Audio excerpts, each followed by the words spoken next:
Pumanaw na ang tinaguriang superstar ng Philippine cinema at pambansang alagad ng sining, si Nora Aunor, sa edad na 71 noong Abril 16, 2025. Kinumpirma ng kanyang anak na si Ian De Leon ang balita sa pamamagitan ng social media. Ayon sa mga ulat, sumakabilang buhay si Aunor habang sumasailalim sa isang heart procedure, isang buwan bago sana ang kanyang ika-72 kaarawan sa Mayo.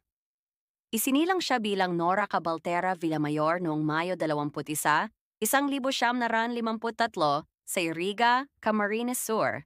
Nakilala siya matapos maging kampyon sa tawag ng tanghalan noong 1967 at mula noon ay naging isa sa pinakatanyag na artista at mga awit sa bansa. Ang kanyang pagpanaw ay nagdulot ng matinding lungkot sa industriya ng showbiz at sa kanyang mga tagahanga. Ang kanyang mga pelikula at kanta ay mananatiling bahagi ng kulturang Pilipino na nagpapaalala sa atin ng isang panahon kung saan ang isang tunay na superstar ay nagniningning sa industriya. Ang kanyang alaala ay mananatili sa ating mga puso magpakailanman.